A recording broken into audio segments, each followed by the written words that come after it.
નમસ્કાર વિદ્યાર્થી મિત્રો, આજે આપણે ચેપ્ટર 5ના આગળના દાખલા જોઈએ, જેમાં 15 સુધી દાખલા આપણે જોઈ લીધા હતા. આજે આપણે સ્વાધ્યાયનો દાખલા નંબર 16 જોઈએ. 16મા નંબરના દાખલામાં જુઓ, તમારી પાસે ટેક્સ્ટ બુક હોય તો ટેક્સ્ટ બુકની અંદર આપેલું છે કે 8 કિલોગ્રામ અને 12 કિલોગ્રામ, એટલે M2 બરાબર 12 kg અને M1 બરાબર કેટલા છે 8 kg. બે બ્લોક ઘર્ષણ રહિત ગરગડી પરથી પસાર થતી એક ખેંચાઈ નહીં તેવી દોરીના એક એક છેડે બાંધેલ છે. આ દળોને છોડી દેવામાં આવે તો તેમના પ્રવેગ અને દોરીનું તણાવ શોધવું. બરાબર, એટલે તમારે શોધવાનું છે નંબર 1 પ્રવેગ એ બરાબર કેટલા અને નંબર 2 તણાવ ટી બરાબર કેટલા. બરાબર, અહીંયા બે બ્લોક આપેલા છે M1 અને M2. એની કિંમત આપેલી છે M2 બરાબર 12 kg અને M1 બરાબર 8 kg. બરાબર, આટલા ડેટા આપેલા છે. તમારે તણાવ બળ અને પ્રવેગ શોધવાનો રહેશે. કેવી રીતના શોધીશું? તો આપણે જોઈએ કે 12 કિલોગ્રામનો જે પદાર્થ છે હંમેશા ક્યાં આવે? નીચે. તો આભાસી બળ ક્યાં લાગશે? એના ઉપરની દિશામાં, જેને આપણે કહીશું M2A. અધો દિશામાં કયું બળ લાગશે? ગુરુત્વાકર્ષણ બળ M2G. આમાં બી અધો દિશામાં કયું બળ લાગશે? ગુરુત્વાકર્ષણ બળ M1G. અહીંયા બ્લોક ક્યાં જશે? ઉપર, એટલે એના ઉપર આભાસી બળ છે ક્યાં લાગશે? નીચે, જેને આપણે કહીશું M1A. હવે જો આની અંદર બળોને આપણે સરખાઈ દઈએ તો M1 દળના બ્લોક માટેની વાત કરીએ.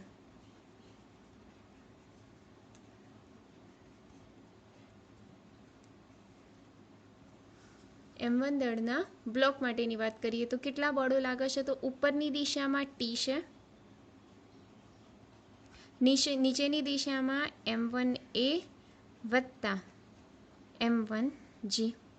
બરાબર, આને સમીકરણ નંબર 1 કહી દઈએ. હવે M2 દળના બ્લોક માટે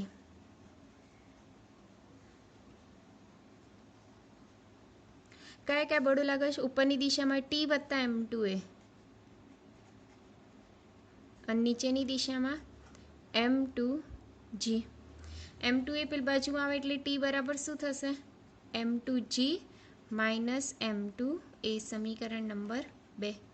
સમીકરણ 1 અને 2 બંને તણાવ બળ ટીના છે, એટલે આપણે એને સરખાઈ દઈએ. તો અહીંયા લખીએ સમીકરણ 1 અને 2 ને સરખાવતા.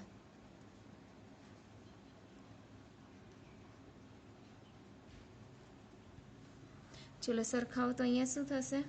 M1A વત્તા M1G બરાબર M2G માઇનસ M2A. પ્રવેગ શોધી કાઢાય તો માઇનસ M2A આ બાજુમાં આવે તો પ્લસ M2A થઈ જાય, એટલે M1A વત્તા M2A. અને M1G પેલી બાજુમાં જાય તો માઇનસ થઈ જાય, M2G માઇનસ M1G. આની અંદરથી A કોમન કાઢી દઈએ, અંદર રહેશે M1 વત્તા M2. ચલો આની અંદરથી G કોમન કાઢી દઈએ, અંદર રહેશે M2 માઇનસ M1. હવે એના સૂત્રનો કરતા બનીએ તો M1 વત્તા M2 ક્યાં જતા રહેશે? છેદમાં જતા રહેશે. તો જુઓ એનું સૂત્ર શું બનશે? તો A બરાબર આ બાજુમાં શું હતું? M2 minus M1. G common કાઢે તો નીચે રહેશે M1 વત્તા M2. આની અંદર કિંમત મૂકી દો. M2 ની કિંમત 12 હતી, M1 ની કિંમત 8 અને G ની કિંમત લઈ લઈએ 10 ભાગ્યા 12 વત્તા 8. બરાબર, આનું તમે સાદુરૂપ આપી શકો છો. 12 ઓછા 8 એટલે 2 ગુણ્યા 10 ભાગ્યા 12 વત્તા 8 એટલે 20. 2 ગુણ્યા 10 એટલે 20, 20 ભાગ્યા 20 એટલે 1. એટલે પ્રવેગ કેટલો મળ્યો તમને? 1 મીટર પ્રતિ સેકન્ડનો સ્ક્વેર. તો આ પહેલો આન્સર મળી ગયો, પ્રવેગ. આ પ્રવેગની જે કિંમત મળી એ કિંમત આપણે સમીકરણ 1માં મૂકી દઈએ. તો તણાવ બળનું સૂત્ર કંઈક આવું હતું ને આપણી પાસે, M1G વત્તા M1A. તો ચલો M1 કોમન નીકળી જશે, અંદર રહેશે G વત્તા A. M1 ની કિંમત કેટલી છે? 8, G ની કિંમત 10 અને A ની કિંમત 1. 10 વત્તા 1 એટલે 11, 11 ગુણ્યા 8 એટલે 88 ન્યૂટન. તો આ તમને તણાવ બળ પ્રાપ્ત થઈ ગયું. તો તમે આ રીતના સ્વાધ્યાયનો દાખલા નંબર 16 પણ કરી શકો છો. ત્યારબાદ એની આગળ જુઓ સ્વાધ્યાયનો દાખલા નંબર 17. બરાબર. હવે જુઓ 17મો દાખલો શું કહે છે કે પ્રયોગશાળાની નિર્દેશ ફ્રેમમાં એક ન્યુક્લિયસ સ્થિર છે. હવે શરૂઆતમાં ન્યુક્લિયસ સ્થિર છે. અહીંયા લખું છું ન્યુક્લિયસ કેવું છે? સ્થિર. માટે પ્રારંભિક વેગ જેને આપણે વી કહીશું એ કેટલા થશે? 0. માટે પ્રારંભિક વેગમાન જેને આપણે કહીશું પીઆઈ બરાબર શું થશે? 0. સમીકરણ નંબર 1. બરાબર. હવે શું કહે છે કે બે નાના ન્યુક્લિયસોમાં વિભાજન પામે છે. એટલે વિભાજન થયા પછી બે ટુકડા થઈ જાય છે. બરાબર. અહીંયા લખું છું વિભાજન પામ્યા બાદ કેટલા ટુકડા થાય છે? બે ટુકડા થાય છે. તો દર્શાવો કે તે નિપજો વિરુદ્ધ દિશામાં જ ગતિ કરતા હોવા જોઈએ. હવે જુઓ અંતિમ વેગમાનની વાત કરી લઈએ. વિભાજન પામ્યા પછી ટુકડાઓ તો શું કરશે? ગતિ કરશે. ગતિ કરે એટલે એમની પાસે શું હોય? વેગ હોય. વેગ હોય એટલે એમની પાસે શું હશે? અંતિમ વેગમાન હશે. અહીંયા કેટલા ટુકડા બનાવશે? બે. એટલે આપણે લખી શકીએ m1v1 વત્તા m2 v2 આવી રીતના લખી શકાય. આ સમીકરણ નંબર 2. હવે આપણને ખ્યાલ છે રેખીય વેગમાનના સંરક્ષણના નિયમ અનુસાર અહીં લખાય રેખીય વેગમાનના સંરક્ષણના નિયમાનુસાર શું લખાય? પ્રારંભિક રેખીય વેગમાન બરાબર અંતિમ રેખીય વેગમાન એટલે કે પીઆઈ બરાબર પીએફ. પીઆઈની કિંમત કેટલી? 0. પીએફની કિંમત કેટલી? m1v1 વત્તા m2 v2. બસ અહીંયા v2 ને સૂત્રનો કરતા બની દો. m2 v2 આ બાજુમાં આવે એટલે 1 માઇનસ થઈ જાય એટલે m2 v2 બરાબર શું થાય? Minus m1 v1. બરાબર. તો v2 બરાબર શું થશે? તો m2 છેદમાં જશે એટલે minus m1 upon m2 into v1. તો આ રીતના આપણે ટુકડાઓનો વેગ આપણે જાણી શકીએ છીએ. અહીં ઋણ નિશાની દર્શાવે છે કે બંને ટુકડાની ઝડપ કેવી છે? પરસ્પર વિરુદ્ધ દિશામાં, જે આપણે સાબિત કરવાનું હતું. તો આ રીતના આપણે સ્વાધ્યાયનો દાખલા નંબર 17 કરી શકીએ છીએ. ત્યારબાદ આપણે આગળનો દાખલો જોઈએ. સ્વાધ્યાયનો દાખલા નંબર 5.18. હવે શું કહે છે? 0.05 કિલોગ્રામ દળના 2 બિલિયર્ડ બોલ એટલે કે 2 બોલ છે આવી રીતના. બંનેનું દળ કેટલું છે? સરખું, જેને આપણે એમ કહી દઈએ 0.05 kg. બંને બોલ 6 મીટર પર સેકન્ડની ઝડપથી ગતિ કરતાં કરતાં અથડાય છે. એટલે વેગ આપેલો છે 6 મીટર પ્રતિ સેકન્ડ. બરાબર. તેટલી ઝડપથી પાછા ફેંકાય છે. તો દરેક બોલને બીજા બોલ વડે લગાડેલો આઘાત કેટલો? બરાબર. હવે જુઓ દળ આપેલું છે. આ બંને 6 મીટર પર સેકન્ડની ઝડપથી એકબીજાની તરફ જાય છે. બંને બોલ કેટલી ઝડપથી? 6 મીટર પર સેકન્ડ. જેવું અથડાય છે આ રીતના, તો અથડાયા પછી એટલી જ ઝડપથી વિરુદ્ધ દિશામાં જાય છે. એટલે આ અથડામણ પહેલાની સ્થિતિ, આ અથડામણ પહેલાની સ્થિતિ અને આ સ્થિતિ છે કઈ? અથડામણ પછીની સ્થિતિ. બરાબર. એટલે આ v1 બરાબર આપણે -6 કહી દઈએ. તો v2 બરાબર કેટલા લઈ લઈએ? 6 મીટર પ્રતિ સેકન્ડ. હવે તમારે શોધવાનું છે આઘાત. તો આઘાત વિશે તો દરેકને ખબર છે. બીજા શબ્દોમાં શું કહીએ છીએ આપણે? રેખીય વેગમાનમાં થતો ફેરફાર. રેખીય વેગમાનમાં થતો ફેરફાર. રેખીય વેગમાનમાં થતો ફેરફાર એને આપણે શું કહીએ છીએ? ડેલ્ટા પી કહીએ છીએ. ડેલ્ટા પી એટલે શું લખાય? એમ ડેલ્ટા વી. એમના એમ ડેલ્ટા વીની જગ્યાએ શું લખાશે? v2 minus v1. બસ તો કિંમત મૂકી દો. એમની કિંમત 0.05, v2ની કિંમત 6 ઓછા v1ની કિંમત -6 એટલે 0.05 એમના એમ 6 વત્તા 6 એટલે કેટલા થાય? 12. 12 × 5 = 60. એટલે આન્સર કેટલો આવશે? 0.6 kg મીટર પ્રતિ સેકન્ડ. તો આ આપણું મળ્યું આઘાતનું મૂલ્ય. બરાબર, એટલે આ રીતના તમે સ્વાધ્યાયનો દાખલા નંબર 5.18 કરી શકો છો. ત્યારબાદ જોઈએ આપણે સ્વાધ્યાયનો દાખલા નંબર 5.19 જોઈએ. શું કીધું છે કે 100 કિલોગ્રામ દળની ઘનમાંથી, એટલે અહીંયા ઘનનું દળ આપેલું છે જેને આપણે કહીએ M1, જે કેટલા આપેલા છે 100 kg. પછી એક સેલ ફોડવામાં આવે છે, એમાંથી એક બુલેટ એટલે કે સેલ જેનું દળ, સેલનું દળ કેટલું આપેલું છે M2, જેનું દળ આપેલું 0.020 kg. ઘનની નાળમાંથી બહાર આવતા સેલની ઝડપ આપેલી છે. હવે સેલની ઝડપ આપેલી છે જેને આપણે શું કહી દઈએ V2, જે કેટલા આપેલા છે 80 મીટર પ્રતિ સેકન્ડ. બરાબર, તો પ્રશ્ન પૂછ્યો છે કે ઘન કેટલી ઝડપથી પાછું ફેંકાશે, એટલે કે ઘનની ઝડપ, એટલે કે તમારે શોધવાનું છે V1 બરાબર કેટલા. હવે ખ્યાલ છે દરેકને કે રેખીય વેગમાનના સંરક્ષણના નિયમ અનુસાર આ જ ઉદાહરણ લીધું હતું આપણે રાઇફલ બુલેટનું. પ્રારંભિક રેખીય વેગમાન બરાબર અંતિમ રેખીય વેગમાન. તો પ્રારંભમાં તો ઘન કેવી હોય સ્થિર, એટલે પ્રારંભિક રેખીય વેગમાન કેવું થઈ જશે 0. પરંતુ અંતમાં આ બંને ગતિ કરે એટલે એના માટે શું લખાય M1 V1 વત્તા M2 V2.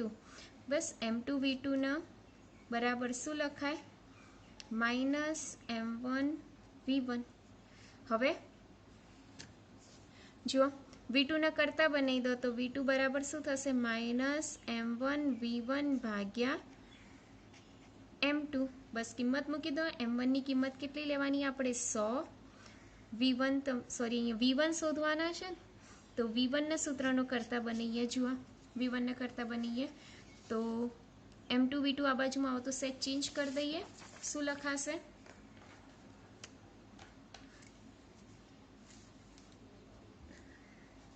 M1 V1 બરાબર માઇનસ M2 V2.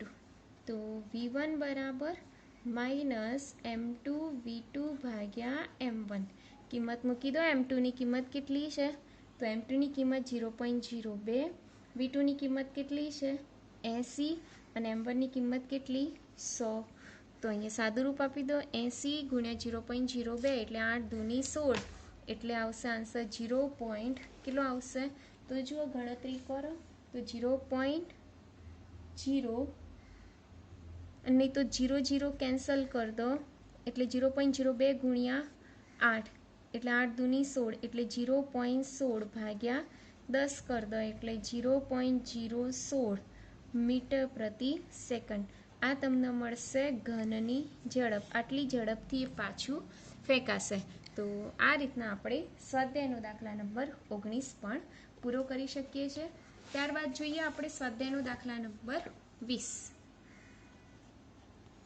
આ 20મો દાખલો સેમ ઉદાહરણની જેમ છે કે એક બેટ્સમેન એક બોલનું તેની 54 કિલોમીટર પર અવરની પ્રારંભિક ઝડપમાં બદલાવ લાવ્યા સિવાય 45 ડિગ્રીના કોણ જેટલું આવર્તન કરે છે. એટલે શરૂઆતનો વેગ અને અંતિમ વેગ બંને સરખો છે. કેટલો, જેને આપણે v કહી દઈએ, કેટલો છે 54 કિલોમીટર પર અવર, અને મીટર પર સેકન્ડમાં કન્વર્ટ કરીએ તો 54 ગુણ્યા 1000 મીટર ભાગ્યા 3600 સેકન્ડ. 0 કેન્સલ એટલે 540 ભાગ્યા 36 કરો એટલે તમારો જવાબ આવશે 15 મીટર પ્રતિ સેકન્ડ. બરાબર. હવે શું કહે છે બેટ્સમેન છે, ધારો કે આ એની લંબ દિશા, અહીંયાથી જુઓ આ રીતના બોલ આવે છે, એનું 45 ડિગ્રીના કોણે આવર્તન કરે છે, એટલે આ રીતના. તો આ ખૂણો કેટલો થયો આખો 45, તો અડધો કેટલો થયો 22.5 અને આ અડધો કેટલો થયો 22.5. ખ્યાલ આવી ગયો આકૃતિમાં. આખો કેટલો છે 45, એના અડધા અડધા કરી દેવાના ને અહીંયા આવી રીતના. તો અડધો 22.5, અડધો 22.5. આ શરૂઆતનું એટલે પ્રારંભિક, જેને આપણે શું કહી દઈએ છીએ P1, અને આ અંતિમ છે એને આપણે શું કહી દઈએ છીએ P2. હવે P1 ના બે ભાગ પડશે, જેની સાથે ખૂણો બનાવશે એ કયો ઘટક થશે? P1 cos θ. અને જેની સાથે ખૂણો નહીં બનાવે એ કયો ઘટક થશે? P1 sin θ.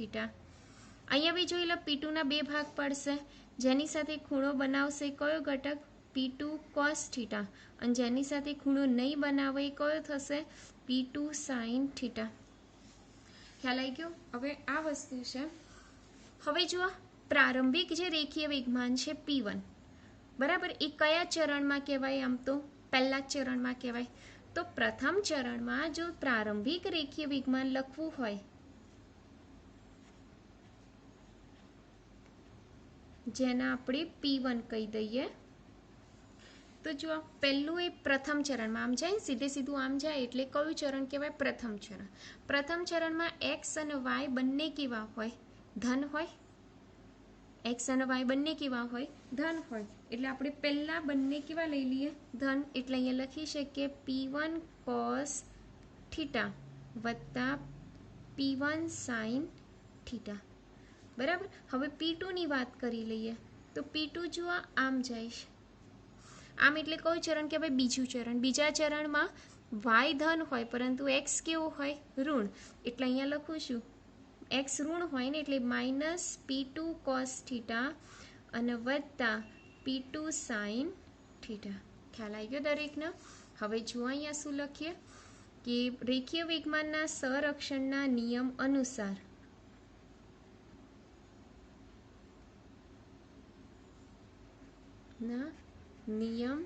અનુસાર પ્રારંભિક રેખીય વેગમાન બરાબર અંતિમ રેખીય વેગમાન. ચલો, પ્રારંભિક રેખીય વેગમાનમાં શું લખીશું? P1 cos θ વત્તા P1 sin θ બરાબર અંતિમ રેખીય વેગમાનમાં શું લખીશું? માઇનસ P2 cos θ વત્તા P2 sin θ. હવે P1 ની જગ્યાએ આપણે MV લખીશું અને P2 ની જગ્યાએ પણ શું લખીશું? MV. તો જુઓ, નવી રીતે જ આપણે નવા પેજ ઉપર જોઈ લઈએ.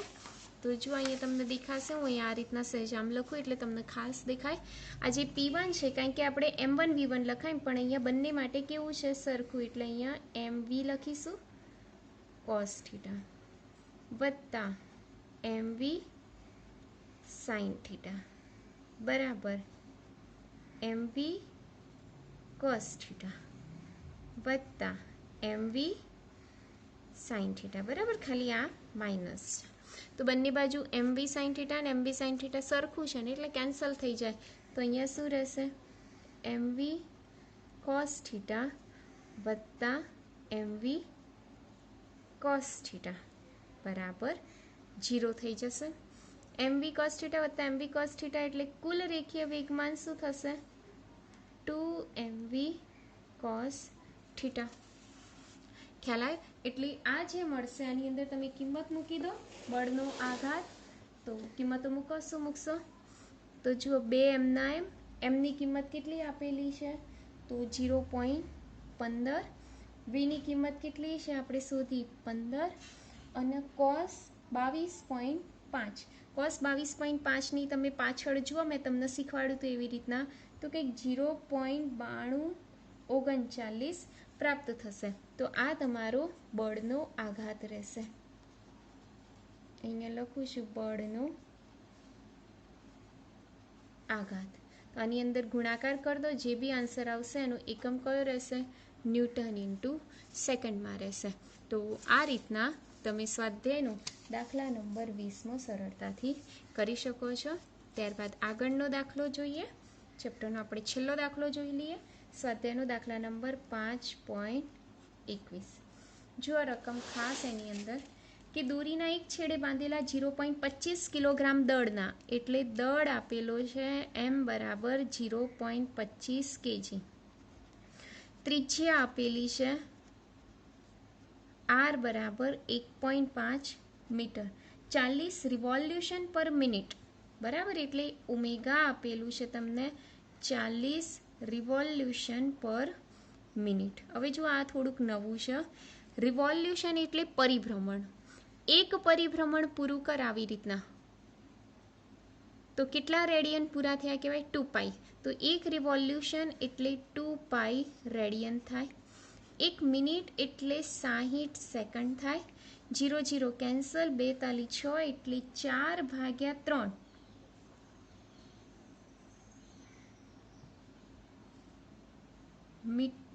રેડિયન પ્રતિ સેકન્ડ થશે.